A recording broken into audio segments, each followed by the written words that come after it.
Welcome to news అడ్డా. కవిత పార్టీలో అన్నలున్నారట. మరి కవిత ఏం చెప్పదలుచుకున్నది? బొగ్గుబాయి కార్యక్రమం అనే కార్యక్రమాన్ని ప్రారంభించింది. ఈ సందర్భంగా మా పార్టీలో అన్నలున్నారు అనంటే ఎవరికి వార్నింగ్ ఇవ్వదలుచుకున్నది? మావోయిస్టు నక్సలైట్ల ఆనవాళ్లు కూడా లేకుండా చేసేస్తాము అని ప్రకటించిన భారతీయ జనతా పార్టీ సారథ్యంలోని కేంద్ర ప్రభుత్వం ఆ దిశగా ఇప్పటికే ఎంతో దూరం ముందుకెళ్ళింది.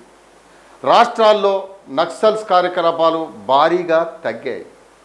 వందల మంది నక్సలైట్లు ఇప్పటికే దశల వారీగా పోలీసులకు లొంగిపోయి జనజీవన స్రవంతిలోకి వచ్చేశారు.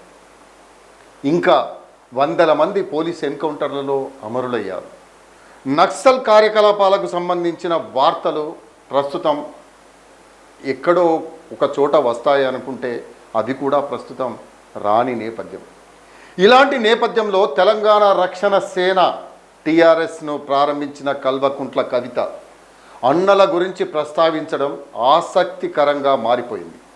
సింగరేణి గనుల వద్ద కార్యక్రమం నిర్వహించిన కల్వకుంట్ల కవిత ఆమె చేసిన వ్యాఖ్యలు ఆమె ఏ వ్యూహంతో ముందుకు సాగుతున్నారా అనే చర్చకు అయితే దారితీస్తున్నాయి. టీఆర్ఎస్ అంటే కల్వకుంట్ల కవిత సింగరేణిలోని భూగర్భ గనుల వద్ద బొగ్గుబాయి కార్యక్రమాన్ని నిర్వహిస్తున్నారు. గని ఆవరణలోకి వెళ్లేందుకు ప్రయత్నించిన కవిత టీఆర్ఎస్ కార్యకర్తలను పోలీసులు అడ్డుకున్నారు. ఉద్రిక్తతల మధ్య ఈ కవిత ఈ కార్యక్రమం నిర్వహించారు. అక్కడికి వెళ్ళారు. బొగ్గుబాయి కార్యక్రమం అన్నారు. బొగ్గు లోపలికి వెళ్తే వాళ్ళు ఎందుకు వెళ్ళనిస్తారు? పోలీసులు అడ్డుకోవడం జరిగింది.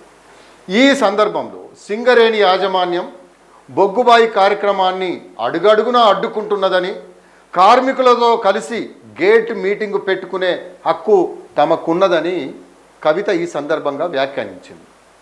కార్మికులకు కనీసం తాగునీటి సౌకర్యం కూడా కల్పించకుండా యాజమాన్యం మానవ హక్కులను ఉల్లంఘిస్తున్నారంటూ కవిత ఆరోపణల మీద ఆరోపణలు అయితే గుప్పించారు.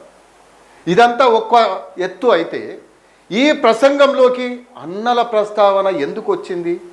అన్నల ప్రస్తావన తీసుకురావడం మరో ఎత్తుగా మనం చూడొచ్చు. అడవిలో అన్నలు లేరని, యాజమాన్యం కార్మికులను వేధిస్తోందని, అన్నలు తమ పార్టీలో కూడా ఉన్నారని కవిత హెచ్చరికలు జారీ చేయడం జరిగింది.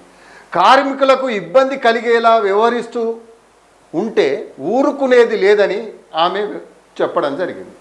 ఈ మొత్తం పోరాట క్రమంలో మావోయిస్టు నక్సలైట్లు గతంలో సింగరేణి కార్మికులకు మద్దతుగా నిలిచిన వైనం గురించి గుర్తు తెచ్చేలా అన్నల గురించి కవిత ప్రస్తావించడం వెనుక వ్యూహం ఏమై ఉంటుందో అనేది రాజకీయ వర్గాల్లో కొత్త చర్చ ప్రారంభమైంది.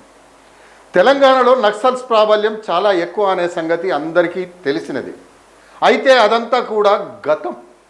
ఇప్పుడు యావత్ దేశంలో బలం సన్నగిలినట్లే నక్సల్స్ తెలంగాణలో కూడా కనుమరుగైపోయారా, లేకుండా పోయారా, లేకపోతే స్తబ్దుగా ఉన్నారు.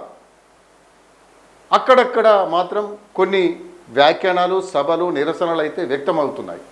ఇలాంటి నేపథ్యంలో తన పార్టీలో కూడా అన్నలున్నారని చెప్పుకుంటే ఆ వర్గం వారి మీద నమ్మకం, గౌరవం ఉండే ప్రజా సమూహం తమ పార్టీ వెంట నడుస్తుందని కవిత అనుకుంటున్నారా?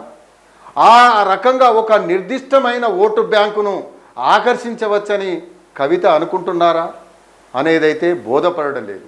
ఎందుకనంటే కవిత కూడా ఒక రాజకీయ పార్టీ నుంచి వచ్చిన నాయకురాలే కాబట్టి మరి వాళ్ళు నమ్ముతారా లేదా అనేది మనం వేచి చూద్దాం.